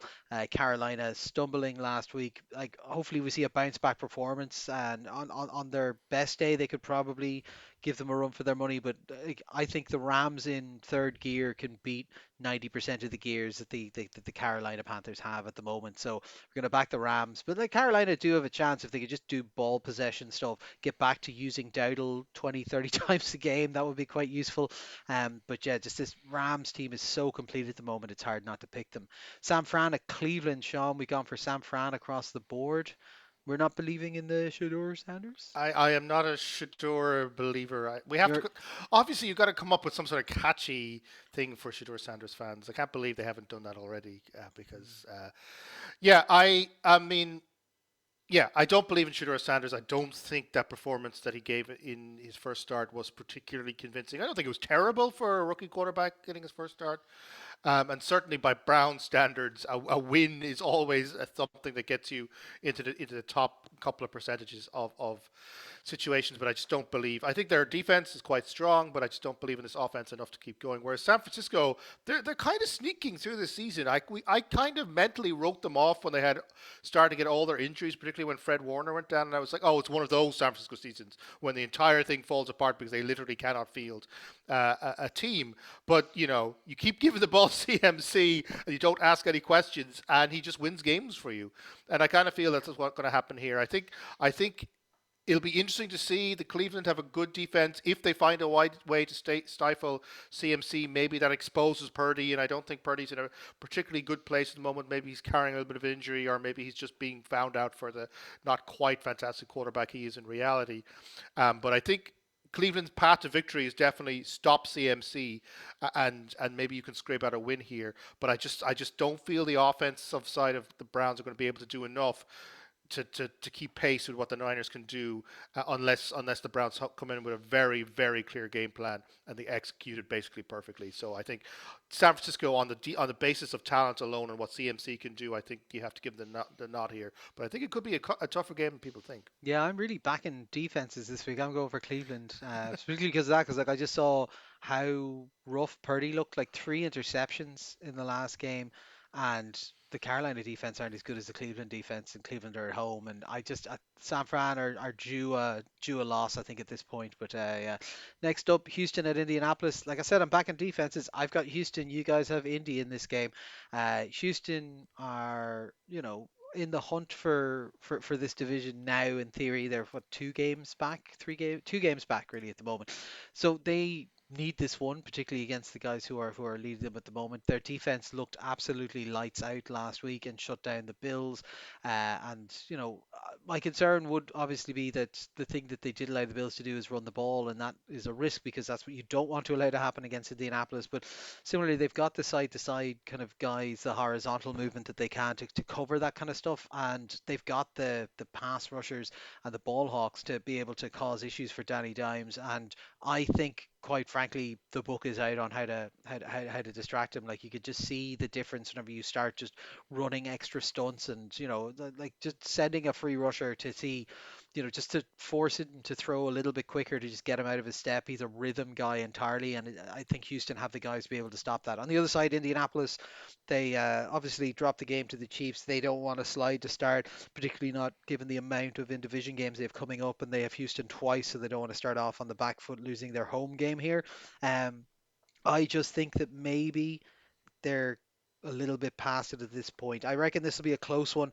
The big question mark, the big unknown element is CJ Stroud should be back, I think, for this game, and can that offense get moving a little bit more effectively underneath him, or will we get to go back to the true hero of this season, Davis Mills?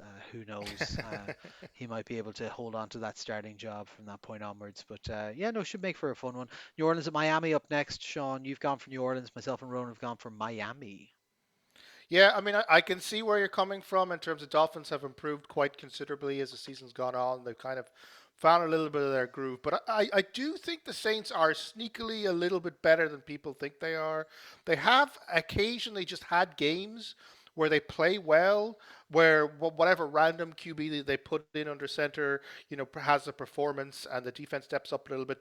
The players are, despite the fact that they're incredibly untalented, are playing quite hard for Kellen Moore and Hmm. his team. And I just kind of feel like they'll come into this game with a game plan. It won't be a particularly impressive game. I think the Dolphins, particularly in the offensive side, particularly with Tua, are liable to make mistakes. I think the Saints might be able to force those mistakes on them. I just kind of have a feeling that the Saints will find a way to win this game simply because they have some really good coaching going on at the moment, whereas the Dolphins, they have performed well recently, but it's a team you just don't trust. I just don't trust them to play well here. But I think it'll be a messy game because these are not good teams. But for me, I think the Saints are due another win or two before the end of the season, and this definitely is one they'll be circling. Yeah, so I'm kind of looking at it as being like they've had the week off, they're at home kind of thing. Like they haven't been impressive, but just on small margins. That's why I'm going with the Dolphins on that one. Atlanta at the Jets up next. You've gone for the Jets. Myself and Ronan have gone for Atlanta. I'm wondering if I've gotten out of sync because I picked against Atlanta last week and they won, and now I'm picking for them. I might have this slightly arseways, but we'll see. This is a bad game. This is a bad game of football, and in a bad game of football, I'm just going to back the best player that I can see, and that's Bijan Robinson. I think they know enough to just get the ball into his hands and just get it done. The limitations of Kirk Cousins mean that they're going to be less inclined to start trying to do a whole lot of playing around the field. The Jets are fine at the moment, but there's so many injuries to that team. I would like to see them get another win because I kind of like the direction they're going and stuff. But yeah, it's just I wouldn't watch this game. I'd say just catch the highlights afterwards, all 2 minutes of them. But like I could definitely see the Jets winning this one. I don't think either side is a massive advantage. It's just Atlanta have a couple more high-end blue chip kind of players, so I'm just going to back that in this one. Next up, Arizona at Tampa Bay. I've gone for Arizona. You guys have gone for Tampa Bay. Baker, I will if Baker is playing, I will swap that to Tampa Bay. Yeah, I mean they're being quite obviously quiet about the state of the injury and how bad they think it is. They haven't confirmed if he's going to miss or not. I think it's most likely he will not play this game. In which case you got Teddy Bridgewater as your quarterback. Things look a little bit less rosy for Tampa Bay in that scenario because there's just not an awful lot to love about the Bucs offense, especially given all the injuries that they're suffering for both receivers and running backs. So in that sense, maybe you start to think, well, at least the Cardinals, I mean, they don't have a running game, but they do have Jake Brisket, who seems to be enjoying, the freedom to just play without any kind of pressure. Is So that I, NFL record holder for most completions in a single game, Jake Brisket? In a game that they lost by 20 points. But still, yes. Um, yeah, so I mean, Arizona, Brisket makes it fun, but they're quite a one-dimensional team at the moment in terms of what they can do offensively, and their defense turns up occasionally, but there's nothing particularly spectacular about it. I think it's quite an important game for Tampa Bay. I think they win because they have to win. I think they're under pressure. If they lose this one, they're under a lot of pressure in terms of their division. Their season is beginning to ebb away. So I think even if Teddy Bridgewater is in there, I think the collective need of the Bucs to actually win this game, because for the Cardinals it just doesn't really matter, right? They it doesn't. The thing about Brisket, he plays well. It doesn't matter because they're still going to lose by 20 points, or it doesn't matter even if they do win. So I kind of feel maybe it gets down to maybe it's close, and then it gets down to maybe the last 5 minutes, and because the Bucs need the win, they kind of power on to that next step forward where the Cardinals kind of fade away. But yeah, if the Bucs lose this one, then start to put your money on the Carolina Panthers being a playoff team because it feels like there's only one direction this team is going in at the moment. Yeah. Jacksonville at Tennessee. We've gone for Jacksonville across the board. Look, yeah. Tennessee had their best game last week in a while and still lost. Jacksonville are on a three-game winning streak at this point. They're still inconsistent. They're still not that impressive, but they are still a playoff team, and a playoff team that can't beat the Tennessee Titans at this stage of the season is not a is not a team worth talking about. So Jacksonville win this game, or we will refuse to cover you for the rest of the season. I think that's fair. And just to prove we're serious, I am refusing to talk about the Tennessee Titans anymore. But yeah, look, Jacksonville, they're sloppy, they're messy, but they should have enough to be like the Titans are going to win one or two games this year and have the first overall Mm. pick again. Like the Jacksonville Jaguars have to win this game. They have to. Otherwise, they don't deserve to be in the conversation for playoffs. Full stop. Late window, Sean. Minnesota at Seattle. Uh, Fun from the Brosmeyer or Brosman per perspective, right? Yeah, I mean, obviously the Vikings, the offense is not really going anywhere, and the defense has not quite lived up to the kind of the preseason hype. So this season's kind of fading away. They're still technically in the hunt for playoff spots, but they kind of need to start winning games. The switch over to Brosmer at quarterback is going to be kind of the last roll of the dice. It feels like Kevin O'Connell. If that doesn't work, then the season is just kind of going to fade out into nothingness. But this is quite a baptism of fire for a rookie quarterback. The Seattle team, their defense is quite scary when it's on its form. I mean, it's a top 10 defense for sure, and the offense when Darnold avoids the mistakes and they get the balance between run and pass right, they're a very potent combination. One of the few teams in the NFL right now that looks quite good on both sides of the ball. So even if Brosmer plays well, it's kind of hard to see the Vikings winning this one because the Seahawks are that good and are in such a good place in terms of their organizational evolution stuff. So Seattle at home with the momentum and the talent, you got to back them. But I'm interested to see if Brosmer is a step up for the Vikings, It'd be and if they real do hard to kind of. not be a step up from what we've had from JJ McCarthy, though. But yeah, no, it's Yeah. it'll be an interesting one. I expect Seattle to absolutely spank them. Vegas at Chargers. We've gone for Chargers across the board. Yeah, Vegas are a dumpster fire. Maybe they get a bounce from not having Chip Kelly calling plays and not having Tom Brady's input being drafted into it. The Chargers have looked abysmal of late. They are decimated by injuries, but they are coming off a bye, so hopefully healthier. They are at home. A lot of their strengths that they still have left match up well against this Vegas team. It's kind of a competition to see who can beat the Vegas team the most convincingly. The Chiefs were what 30-0. The Broncos were 28-6, I want to say. So Chargers, come on, step up to the plate. Let's see what you can do. There's no way they don't win this game. If they do, then just fade the Chargers. The Chargers don't deserve to be in here if they lose a game to the Raiders. Like I that's just kind the of feel truth. we're Like, getting to the point where you're just not going to talk about half the league the way you're well, threatening. okay, but like if you think about the ones I'm saying this about, Vegas, come on. Like Vegas have nothing going for them. Titans have nothing going for them. Uh, like the Chargers and Jacksonville are both teams that are in either in playoff spots or in the hunt of playoff spots at the moment. And if they can't beat teams that are going to collectively win 3 or 4 games this season between them, then they're not worth talking about. Oh no. Yeah, yeah, absolutely. But Uh, speaking though of bad teams to good teams, Sean, this is your pick of the week. Or are they good teams? Who knows? Are they the middle ground of who is going to be the wild cards from the AFC? Perhaps Buffalo at Pittsburgh. Yeah, a game that suddenly has an awful lot of importance on it, especially for the Bills. I mean, as we said, their season's going off the rails a little bit. They're probably staring at a wild card spot, and even that's not guaranteed. They're coming off a very, very bad offensive performance, and they're playing a Pittsburgh team which has had moments this season where they've looked pretty good. Um, the defense has had bad weeks, but it also has had recently a couple of better performances. It'll be interesting to see if without the kind of incessant pressure of Houston. If Buffalo get back a little bit to their groove, the more freedom Josh Allen has on this, the better the Bills will do. And it'll be interesting to see if they can kind of find their groove in a less of a kind of a bear pit than playing the Texans defense. One of the big factors here will be Pittsburgh quarterback. I think Mason Rudolph has done a lot better than I thought he would. He does. I kind of wrote him off completely, but he's capable of getting the ball down the field when he needs to. They're still being a little bit shy about whether or not Aaron Rodgers will be coming back for this game.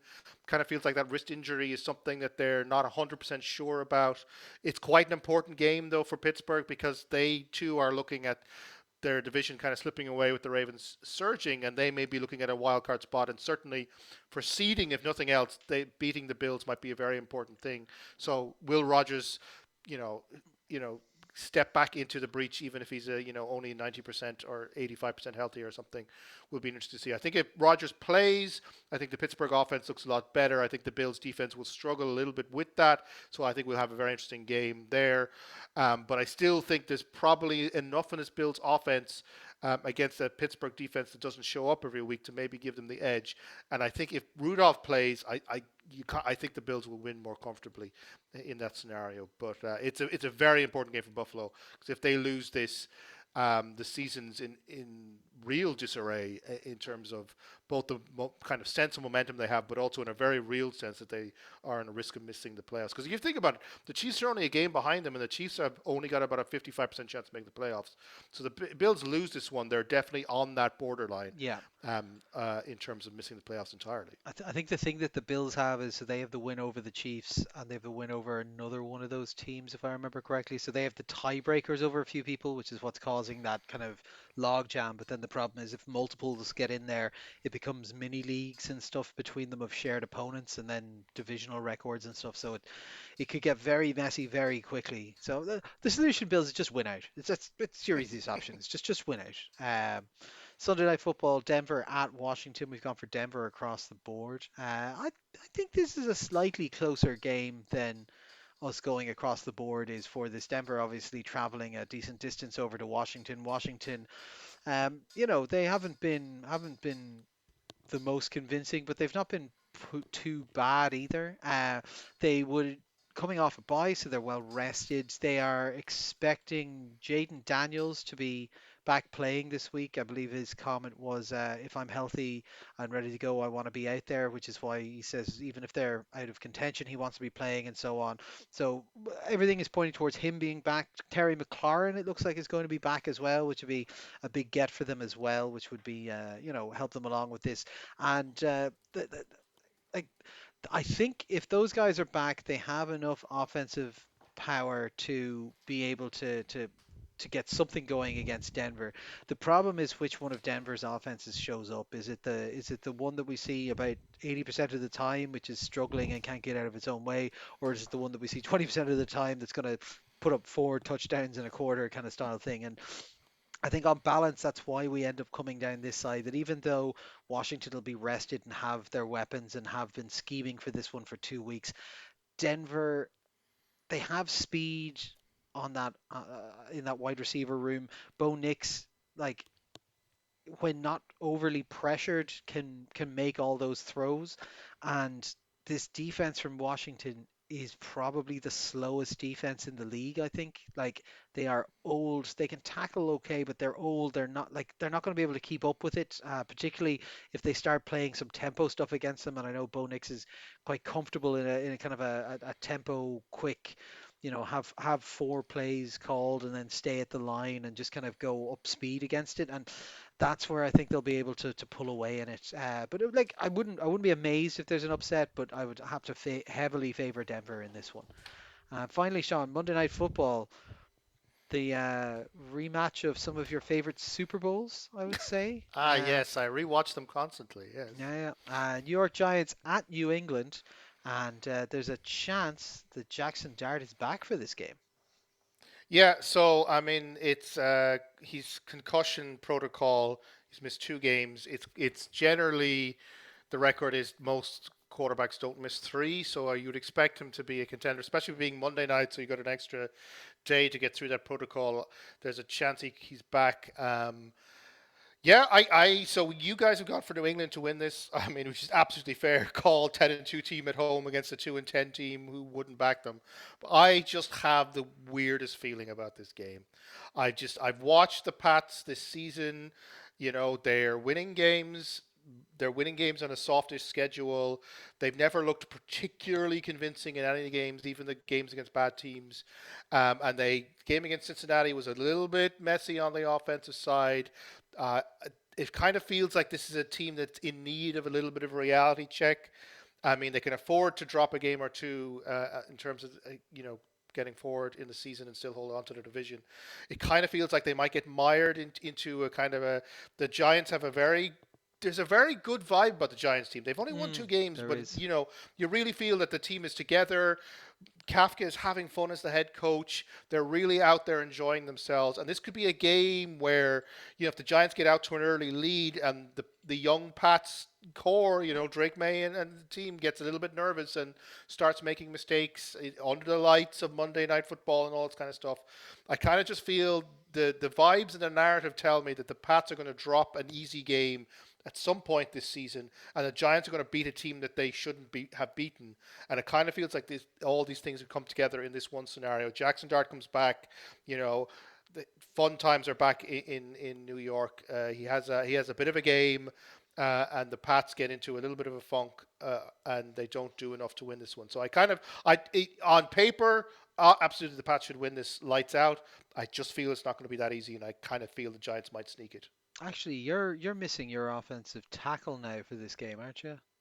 Yeah, Campbell is out So for at that's least going to this be one. because Yeah, it is a good pass rush that the Giants have as well. That could cause some issues. and I mean the loss of the loss of the lineman, they lost two linemen into injury, was a big part of why the Pats couldn't really get things going.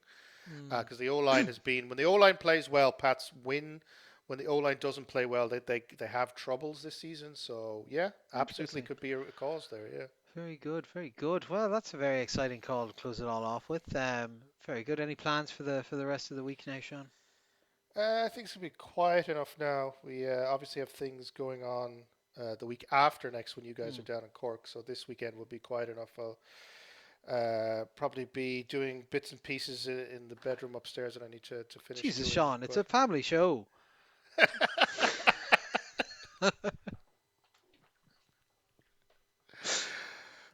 fair, Oh. fair.